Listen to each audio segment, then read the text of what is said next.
اعوذ باللہ السمیع العلیم من الشیطان الرجیم بسم اللہ الرحمن الرحیم الحمد للہ رب العالمین والصلاة والسلام علی نبینا محمد صلی اللہ علیہ وسلم۔ سورۃ البروج آیت نمبر 11 سے ہم دیکھیں گے۔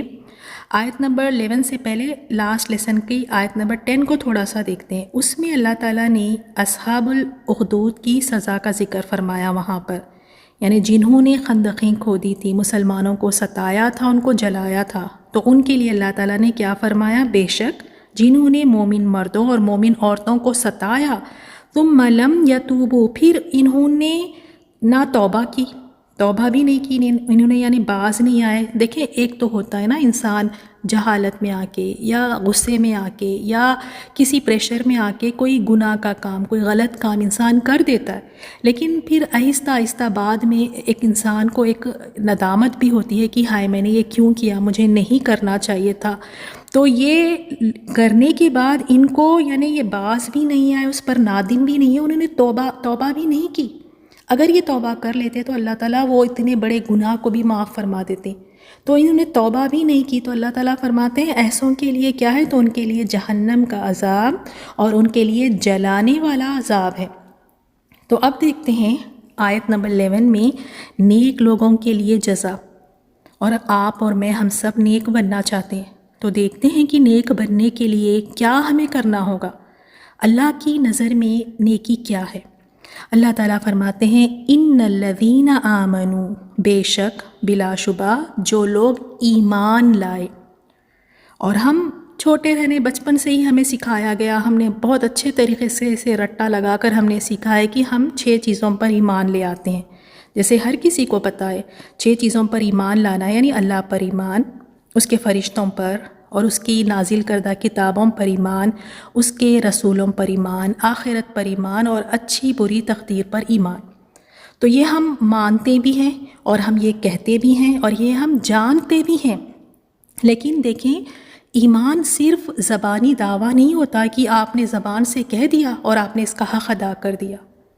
ایمان تو یہ ہے کہ زبان سے اس کا اقرار کرے، زبان سے انسان کہے اور دل سے اس کی تصدیق کرے، اور پھر اپنے اعضاء سے اس پر عمل بھی کرے، وہ اپنے ایکشنز میں بھی لا کر اس کو دکھائے۔ پھر مثال کے طور پہ ہم نے کہا کہ ہم ایمان لائیں کہ اللہ، یعنی ہم اللہ پر ایمان لائیں، تو کس طرح والا ایمان؟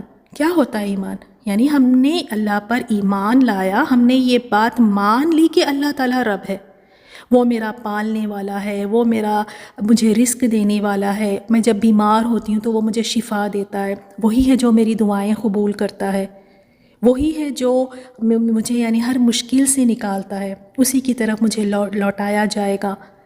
پھر ایسے رب کو چھوڑ کر جب خود اپنی زبان سے ہم کہتے ہیں کہ وہ میرا مالک ہے، خود ہم کہتے ہیں کہ وہ الرزاق ہے، رزق دینے والا ہے، خود کہتے ہیں کہ وہ دعائیں قبول کرتا ہے، پھر اس کے بعد مزاروں پر جانا، خبروں پر جانا، کہیں اور جا کے کسی اور کو یہ سمجھنا کہ دیکھیں آج کل آپ کسی نے کسی کو بندہ نواز بنایا ہوا ہے، کسی نے کسی کو غریب نواز بنایا ہوا ہے، کوئی دستگیر ہے، کسی کو مشکل کشا، کسی کو حاجت روا، یہ سب اللہ تعالیٰ کی ذات ہے۔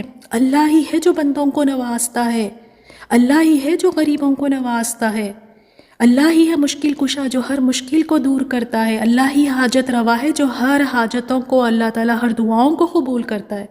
تو ایمان تو یہ ہے کہ جب زبان سے کہے تو وہ پھر نظر بھی تو آئے انسان کے عمل میں، اس کی زندگی میں نظر بھی آئے کہ واقعی اس نے اللہ کو اپنا رب مانا ہے۔ اسی طرح آخری والی بات پر دیکھتے ہیں اچھی بری تقدیر پر ایمان رکھنا، یہ بھی ایمانیت کا حصہ ہے۔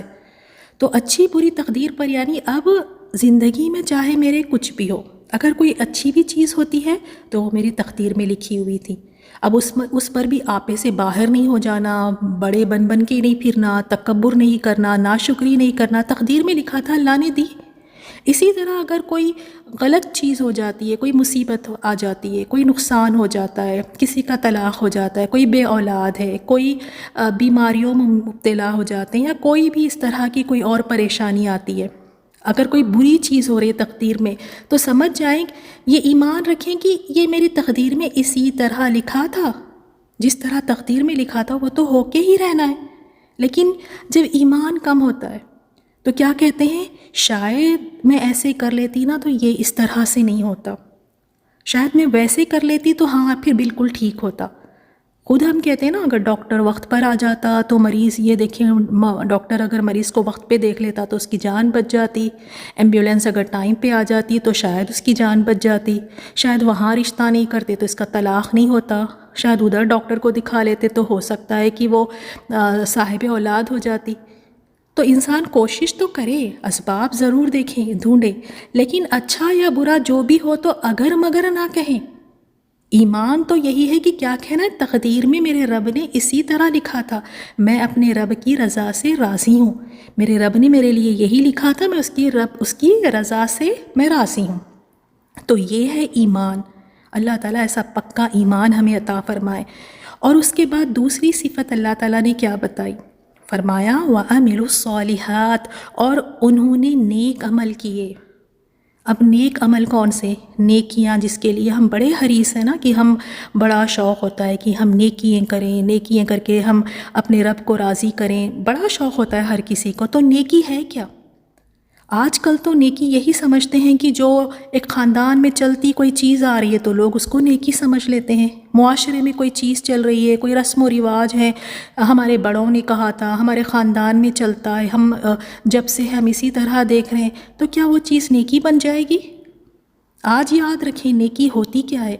نیکی وہی ہے، عمل صالح وہی ہے، یاد رکھیں اس چیز کو، عمل صالح وہی ہے جو سنت رسول صلی اللہ علیہ وسلم کے مطابق ہو، ایسے طریقے پر ہو جو آپ صلی اللہ علیہ وسلم کے بتائے ہوئے طریقے پر ہو۔ اگر وہ آپ صلی اللہ علیہ وسلم کے بتائے ہوئے طریقے سے نہیں ہے تو آپ کتنا ہی اچھا کام کیوں نہ کر لیں، وہ نیکی کو اللہ تعالیٰ قبول نہیں فرمائے گا۔ ایسی نیکی جو نہ جس کا حکم قرآن میں ہے، نہ ہی آپ صلی اللہ علیہ وسلم نے فرمایا، نہ ہی آپ صلی اللہ علیہ وسلم کے مطابق وہ چیز ہے، تو وہ نیکی کیوں کر بن سکتی ہے؟ تو ان کے لیے فرمایا پھر جو لوگ ایمان لاتے ہیں اور پھر نیک عمل کرتے ہیں، ان الذین آمنوا وعملوا الصالحات، تو ان کے لیے کیا ہے، لہم جنات، تو لیے ان کے ہے جنات، ایسے باغات ہے، تجری بہتی ہے، من تحتہا، ان کے نیچے سے، الانہار، نہریں، وہی جنت جس میں ہم سب جانا چاہتے ہیں۔ کس کے لیے ہے یہ جنت؟ جو ایمان لائے اور عمل صالح کرے، نیک عمل کرے۔ تو نیکی وہی ہے جو آپ صلی اللہ علیہ وسلم کے طریقے سے ہو، آپ صلی اللہ علیہ وسلم کے جو سنت کا طریقہ ہے اس کے مطابق ہو۔ اب آپ دیکھیں کچھ مثالیں میں بتاؤں گی آپ کو، لوگ کتنی ساری چیزیں نیکی سمجھ کے کرتے ہیں کہ اس میں بڑا ثواب ملے گا، بڑے اعتقاد کے ساتھ دل لگا کر نیکیاں سمجھ کر کرتے ہیں۔ مثال کے طور پہ آپ دیکھیں، نماز کی جو نیت ہے زبان سے کہتے ہیں، اسی طرح آپ صلی اللہ علیہ وسلم کا جب نام آتا ہے تو اپنے انگوٹھوں کو چوم کر اپنی آنکھوں پر لگاتے ہیں، بڑی عقیدت کے ساتھ لگاتے ہیں، نیکی کا کام اسے سمجھتے ہیں۔ کبھی آپ صحابہ کرام نے اس طرح نہیں کیا؟ اسی طرح کئی ایسے روزے بنائے ہوئے، خود ساختہ روزے، 16 سیدوں کا روزہ، پتہ نہیں اور کون کون سے اس طرح کے روزے ہیں، اور اسی طرح وظیفے بنائے ہوئے ہیں کہ اللہ تعالیٰ کے نام لے کر اس کو اتنی مرتبہ پڑھنا، اس وقت پر پڑھنا، اللہ تعالیٰ کے ناموں کے وظیفے بنائے ہوئے ہیں۔ اور پھر آپ دیکھیں 11ویں کرتے ہیں، کنڈے ہے، قرآن خوانی ہے، اسی طرح اگر کوئی فوت ہو جاتا ہے تو اس کے نام پر پھر 10واں 40واں برسی اور پتہ نہیں کیا کچھ کرتے ہیں، خبر میں بھی دیکھیں عہد نامہ رکھتے ہیں۔ اس طرح بہت ساری چیزیں ہیں جسے لوگ کیا سمجھتے ہیں، نیکی سمجھ کے کرتے ہیں۔ کیوں؟ کیونکہ انہوں نے جب سے آنکھ کھولی تو اپنے گھر میں انہوں نے اسی طرح دیکھا، ان کے بڑوں کو اسی طرح کرتے ہوئے دیکھے تو انہیں لگتا ہے یہی نیکی ہے۔ تو میری پیاری بہنوں، دیکھ لیں نیکی ہوتی کیا ہے۔ نیکی وہی ہے جو آپ رسول صلی اللہ علیہ وسلم کے سنت کے مطابق ہو، اور اسے معمولی نہ سمجھیں، ایمان اور عمل صالح کو معمولی نہ سمجھیں۔ یہی وہ دو چیزیں ہیں، یہی ان دو باتوں پر انسان کی پوری آخرت کی زندگی اس پر ڈیپینڈ ہے۔ اگر انسان اپنے ساتھ ایمان اور عمل صالح لے کر چلا گیا تو اس کی نجات ہے وہاں پر، یہی یہ دو چیزیں وہاں پر کام آئیں گی۔ تو ان کے لیے اللہ تعالیٰ نے کیا فرمایا، ان کے لیے جنت ہے، اور ساتھ میں جنت سب سے بڑی نعمت ہے، اس کے بعد اللہ تعالیٰ کیا فرماتے ہیں، وہ ذالک الفوز الکبیر، یہ یعنی یہ الفوز کامیابی ہے، الکبیر بہت بڑی۔ اللہ تعالیٰ کے نزدیک تو یہ کامیابی ہے جو ایسا پکا ایمان لے کر جائے، جو نیک ایسے عمل کر کے جائے جو آپ صلی اللہ علیہ وسلم کے طریقے سے ہو۔ جب یہ دو چیزیں لے کر جائے گا تو اللہ تعالیٰ نے فرمایا یہ ہے کامیابی، اصل کامیابی تو یہ ہے۔ اس دنیا میں دیکھیں، ہو سکتا ہے کوئی انسان بڑا کامیاب ہو، لیکن اگر اس کے پاس نہ ایمان ہے نہ عمل صالح ہے تو وہ آخرت میں ناکام ہے۔ ہو سکتا ہے اس دنیا میں کئی لوگوں کو لوگ عزت کی نظر سے نہیں دیکھتے، لوگ ان کی طرف دیکھتے ہیں تو لگتا ہے کہ بھئی یہ تو بڑے ناکام سے لوگ ہیں، ان کی کیا حیثیت ہے، ان لوگوں کی نظر میں ہو سکتا ہے ان کی کوئی قدر و قیمت ہی نہ ہو، لیکن قیامت والے دن ایمان اور عمل صالح کی وجہ سے وہ وہاں پر کامیاب ہوں گے۔ اور دوسری ڈرانے والی بات آپ یہ دیکھیں کہ اگر یہاں انسان اگر ناکامیاب ہو جاتا ہے، ناکام ہو جاتا ہے کسی بھی چیز میں، اس کے پاس موقع ہے، وقت ہے، دوبارہ پھر وہ محنت کر کے جد و جہد کر کے کچھ نہ کچھ کر کے وہ اپنی ناکامی کو پھر کامیابی میں بدل ہی لیتا ہے۔ کتنے لوگوں کو بزنس میں لاس ہوتا ہے، کوئی اور چیزوں میں لاس ہوتا ہے، لیکن پھر اس کے بعد وہ محنت کرتے ہیں تو پھر دیکھیں وہ اس چیز سے نکل آتے ہیں، کامیاب ہو جاتے ہیں۔ آخرت میں ایسا نہیں ہے، وہاں کوئی دوبارہ موقع نہیں ملنے والا۔ میری پیاری بہنوں، اصل دولت یہ ہے، اس کو سنبھال کر رکھیں، اس کو بچا کر رکھیں اور اس کی فکر کریں، ایمان کی فکر۔ اپنے ایمان کو دیکھتے رہیں، یہ بڑھتے رہتا ہے، یہ گھٹتے رہتا ہے، تو اپنے ایمان کی یعنی فکر کریں اور اپنے اعمال کو، اپنی نیکیوں کو دیکھیں، جانچیں اور اس کو ٹٹولے دیکھیں کہ واقعی یہ نبی صلی اللہ علیہ وسلم کے طریقے سے ہے بھی کہ نہیں ہے۔ ایسے ہی اندھا دھند جو کوئی آپ کو بتایا آپ کرتے نہیں جائیں، پہلے تو جانچیں، دیکھیں کہ صحیح بھی ہے کہ نہیں ہے، سنت میں آپ صلی اللہ علیہ وسلم نے اس کے بارے میں کہا بھی ہے کہ نہیں۔ تو یہ ہے اصل کامیابی۔ ہو سکتا ہے دنیا میں لوگ کامیابی کے ان کے الگ ہی معیار ہو، لیکن اللہ تعالیٰ کے نزدیک، اللہ تعالیٰ کی نظر میں یہ کامیاب لوگ ہیں۔ اور دوسری آیت میں بھی سورہ آل عمران میں آئی تھنک اس میں اللہ تعالیٰ نے فرمایا کہ جسے آگ سے ہٹا کر یعنی آگ سے بچا کر، جہنم سے بچا کر جسے جنت میں داخل کر دیا گیا وہ کامیاب ہو گیا۔ تو ہمیں اس کامیابی کے لیے محنت کرنا ہے۔ دنیا میں چاہے کتنے بھی ہم کامیاب کیوں نہ ہو جائیں کسی بھی فیلڈ میں، وہ بس سانس تک ہے، اس کے بعد سب کچھ فنا ہو جانا ہے، سب کچھ ختم ہو جانا ہے۔ لیکن اصل کامیابی کیا ہے کہ بچ جائیں، وہ جہنم کی آگ کو دیکھنا بھی نہ پڑے، ایک لمحہ بھی اللہ نہ ہمیں اس میں ڈالے، اللہ تعالیٰ اس سے دور کر کے، اس سے بچا کر اللہ ہمیں جنت میں داخل کر دیں۔ یہ کامیابی ہے جس پر ہم سب کو محنت کرنا ہے۔ پھر نیکسٹ آیت میں، آیت نمبر 12 میں، انا بے شک، بطشا پکڑ، ربی کا آپ کے رب کی، لشدید البتہ نہایت سخت ہے۔ اللہ تعالیٰ فرماتے ہیں کہ بے شک آپ کے رب کی پکڑ بہت سخت ہے، یعنی دشمنوں کے لیے، جنہوں نے رسولوں کی تکذیب کی، جنہوں نے رسولوں کی بات نہیں مانی، ان کے حکم کے خلاف کیا، تو اللہ تعالیٰ کیا فرماتے ہیں، اس کی پکڑ بہت ہی شدید ہے، اس کا انتقام بہت شدید ہے۔ کیوں؟ کیونکہ وہ بہت ہی طاقتور اور مضبوط ہے، وہ جو چاہتا ہے اور جس طرح چاہتا ہے وہ کر دیتا ہے۔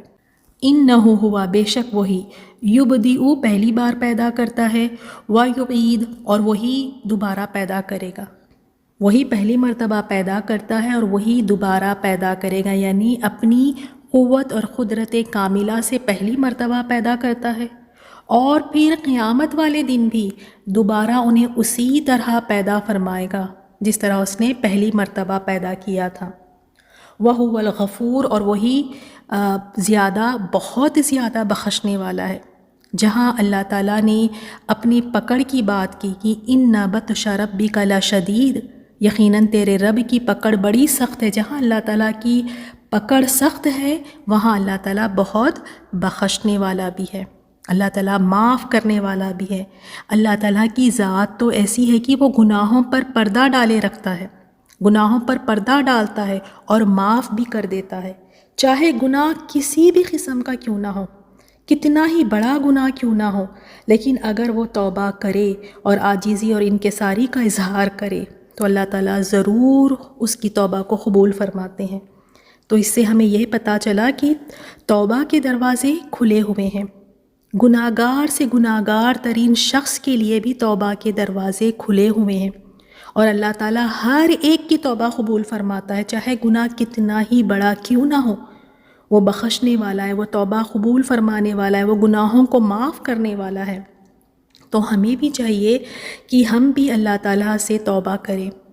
پتہ نہیں ہم نے اپنی زندگی میں کتنے ایسے گناہ کیے ہیں جو کر کے ہم بھول گئے ہیں، خاص طور پہ جوانی کے جوش میں کتنی ہم نے نافرمانیاں کی ہیں، پتہ نہیں کتنے ہم نے گناہ کے کام کیے ہیں، اور اب تک کی زندگی میں بھی ہم نے کون کون سے گناہ کیے ہمیں یاد بھی نہیں ہے. تو ابھی دروازے کھلے ہیں، ہم سب کے پاس چانس ہے. چاہے کتنا ہی بڑا گناہ کیوں نہ ہو، مایوس نہ ہو. شیطان مایوسی ڈالتا ہے، شیطان آ کے یہ وسوسے ڈالتا ہے کہ اللہ نے کبھی تمہیں معاف نہیں کرنا. تو یاد رکھیں کتنا بھی بڑا گناہ کیوں نہ ہو، لیکن سچے دل سے جب توبہ کرتے ہیں تو اللہ تعالیٰ ضرور معاف فرماتا ہے. پھر آگے اللہ تعالیٰ کا بہت ہی پیارا نام، بہت ہی خوبصورت نام اللہ تعالیٰ کا آیا ہے، الودود، بہت محبت کرنے والا، انتہا بے انتہا محبت کرنے والا.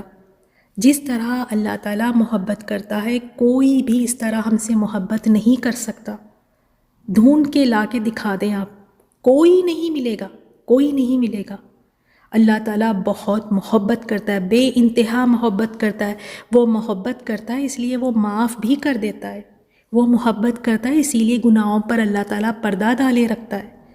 وہ محبت کرتا ہے اس لیے اس نے بن مانگے کئی چیزیں ہمیں عطا فرمائی ہیں. وہ محبت کرتا ہے اسی لیے اس سے حیا آتی ہے کہ جب ہم دعاؤں کے لیے اپنے ہاتھ اٹھاتے ہیں تو ہمیں خالی ہاتھ لوٹاتے ہوئے اس سے حیا آتی ہے. اللہ تعالیٰ ہم سے بہت محبت کرتا ہے، وہ الودود ہے. اور اللہ تعالیٰ کی نیکسٹ صفت جو ہے ذو العرش، عرش والا ہے، عرش کا مالک ہے. اللہ تعالیٰ کی ذات تو وہ ذات ہے کہ وہ اتنا بلند ہے کہ وہ عرش کا مالک ہے. اور اکثر لوگ سمجھتے ہیں کرسی اور عرش شاید ایک ہی چیز ہے. تو کرسی جو ہے، جو آیت الکرسی میں جس کا ذکر آیا ہے کہ اللہ تعالیٰ فرماتے ہیں اس کی کرسی نے آسمانوں اور زمین کو گھیرے رکھا ہے. اور ابن عباس فرماتے ہیں کہ کرسی کیا ہے؟ ابن عباس رضی اللہ تعالیٰ عنہ فرماتے ہیں کہ کرسی اللہ تعالیٰ کے دونوں قدموں کی جگہ ہے، یعنی اللہ تعالیٰ کے قدم رکھنے کی جگہ ہے. اور اس کے بارے میں بتایا کہ کرسی کتنی بڑی ہو سکتی ہے. اس کے بارے میں فرمایا ابن عباس رضی اللہ تعالیٰ عنہ نے کہ اگر 7 آسمانوں اور 7 زمینوں کو پھیلا کر آپس میں ملا دیا جائے، اب 7 آسمان اور 7 زمین دونوں کو اگر ملا لے تو کتنی نہیں وسیع ہوں گی وہ. تو جب ان کو ملا لے تو کرسی کی وسعت کے مقابلے میں یہ ایسے ہوں گے جیسے ریگستان میں کوئی انگوٹھی پڑی ہو. یعنی کرسی جس پر اللہ تعالیٰ اپنے قدم رکھتے ہیں، قدم رکھنے کی جگہ ہے اللہ تعالیٰ کے، تو وہ اتنی بڑی ہے، وہ کرسی اتنی بڑی کرسی ہے. اب کرسی کے آگے دیکھیں، اب عرش کے بارے میں یہ ہے کہ عرش اللہ تعالیٰ کی مخلوق میں سب سے بڑی مخلوق ہے. جتنی بھی چیزیں اللہ تعالیٰ نے پیدا کی ہیں ان میں سب سے بڑی چیز عرش ہے، سب سے بڑی مخلوق. اور اللہ تعالیٰ عرش پر مستوی ہے، عرش پر اللہ تعالیٰ قائم ہے، جیسے اس کے شان کے لائق ہے. اب ہم یہ تصور نہیں کر سکتے، اس کی کیفیت ہم بیان نہیں کر سکتے کہ کس طرح اللہ تعالیٰ عرش پر مستوی اور قائم ہے. نہیں، ہمارا ایمان ہے کہ اللہ تعالیٰ عرش پر مستوی ہے، اللہ تعالیٰ عرش پر قائم ہے. اور اب یہ اللہ تعالیٰ کا جو عرش ہے اس کا تو اندازہ لگایا ہی نہیں جا سکتا. اللہ کے عرش کے مقابلے میں کرسی کی حیثیت دیکھیں آپ، کس طرح ہے کرسی کی حیثیت؟ جیسے ریگستان میں ایک انگوٹھی پڑی ہو. تو وہ رب تو ایسے ہی اتنی قدرتوں والا ہے، اتنا بڑا ہے، اتنا بلند ہے وہ رب جو عرش کا مالک ہے. المجید، اونچی شان والا ہے، وہ تو بڑی عظمت والا ہے، بزرگی والا ہے، وہ تو بہت اونچی شان والا ہے، عظمت والا ہے وہ. اور فعال کر گزرنے والا ہے، لما، اس کو جو یرید وہ چاہتا ہے. وہ تو ایسا ہے کہ جو چاہے کر گزرتا ہے، اور وہ جو ارادہ فرماتا ہے اس کو کر گزرتا ہے. اس کے حکم کو کوئی نہیں ٹال سکتا، اور جو کرتا ہے کوئی اسے پوچھ نہیں سکتا. اور ابو بکر رضی اللہ تعالیٰ عنہ کے بارے میں آتا ہے کہ ان کو مرض الموت میں پوچھا گیا کیا ہم آپ کے لیے طبیب کو بلائیں؟ انہوں نے فرمایا طبیب نے مجھے دیکھ لیا ہے۔ لوگوں نے پوچھا کہ پھر اس نے آپ سے کیا کہا؟ تو ابو بکر رضی اللہ تعالیٰ عنہ فرمانے لگے کہ اس نے مجھ سے یہ کہا ہے کہ بے شک میں جو چاہتا ہوں کر گزرتا ہوں۔ یعنی اس کا مطلب یہ تھا کہ اب طبیبوں کے ہاتھوں میں یہ نہیں رہا، میرا آخری وقت آ گیا ہے اور اللہ ہی میرا طبیب ہے، جس کی مشیت کو ٹالنے کی کسی کے اندر طاقت نہیں ہے۔ تو اللہ تعالیٰ تو اتنی قدرتوں والا ہے، اتنا اللہ تعالیٰ اس کی حکمت، اس کا عدل اور اس کی عظمت اس طرح ہے کہ وہ تو جو چاہے وہ کرتا ہے، کوئی اس کو نہ روکنے والا ہے، نہ عاجز کرنے والا ہے، نہ کوئی اس کو ٹوکنے والا ہے، نہ کوئی اس سے سوال کر سکتا ہے۔ اور دیکھیں آج کل مومنوں کا کیا حال ہے، مسلمانوں کا چھوٹی چھوٹی بات پر اللہ تعالیٰ سے ناراض ہو کر بیٹھ جاتے ہیں، اللہ تعالیٰ پر سوال کرتے ہیں کہ اللہ نے ہمارے ساتھ ایسے کیوں کیا، ہمیں نہیں سمجھ آتا، ہمارے ساتھ ہی ہونا تھا، اللہ نے یہ ہمارے ساتھ کیوں کیا، اس طرح کے سوال کرتے ہیں۔ اور دیکھیں یہاں ہمیں کیا پتہ چلتا ہے، اللہ تعالیٰ کیا فرماتے ہیں، جو چاہے یعنی اسے کر گزرنے والا ہے، اس سے کوئی سوال نہیں کر سکتا، اور اس کے ہر کام میں کوئی نہ کوئی حکمت ہوتی ہے۔ یہ ایک مومن کا ایمان ہونا چاہیے۔ دیکھنے میں کوئی چیز لگتا ہے کہ بہت ہمارے خلاف جا رہی ہے، ہمارے حق میں وہ بہتر نہیں ہے، یا اس میں ہمیں اپنا نقصان نظر آتا ہے، ہماری عقلیں ہیں ہی کتنی، ہم نہیں سمجھ سکتے۔ اللہ تعالیٰ کو تو اول آخر ظاہر باطن ہر چیز کا اللہ تعالیٰ کو علم ہے، اس کے ہر کام میں کوئی نہ کوئی حکمت ہوتی ہے۔ تو اللہ تعالیٰ کی رضا میں راضی رہنا یہ سب سے بہت اچھی یعنی سب سے بڑی نیکی ہے۔ اللہ تعالیٰ ہمیں یہ صفت عطا فرما دے کہ جب بھی اللہ تعالیٰ ہمارے ساتھ جو بھی معاملہ کرے، ہم اللہ تعالیٰ کے ہر فیصلے پہ راضی رہیں، ہر فیصلے پہ راضی رہنے والے ہوں۔ تو یہاں دیکھیں جس طرح اللہ تعالیٰ نے فرمایا، اللہ تعالیٰ کی پکڑ بھی بڑی سخت ہے، پھر اس کے بعد اللہ تعالیٰ بہت بخشنے والا ہے، نہایت محبت کرنے والا ہے، وہ عرش کا مالک ہے، وہ اونچی شان والا ہے اور کر گزرنے والا ہے، یعنی جو چاہے اسے کر گزرنے والا ہے۔ تو اب انشاءاللہ آگے کے ہم لیسن میں دیکھیں گے، پچھلی قوموں کا ذکر ہے اور قرآن کے بارے میں بھی ہے، تو انشاءاللہ اگلے لیسن میں ہم اس کو دیکھیں گے۔ تو آج کی آیات کو عربک میں اچھی طرح سے سنیں، خاموشی کے ساتھ اکیلے میں سنیں اور ان آیات پر غور و فکر کریں۔ بسم اللہ الرحمن الرحیم۔ ان الذين آمنوا وعملوا الصالحات لهم جنات تجري من تحتها الأنهار ذلك الفوز الكبير ان بطش ربك لشديد انه هو يبدئ ويعيد وهو الغفور الودود ذو العرش المجيد فعال لما يريد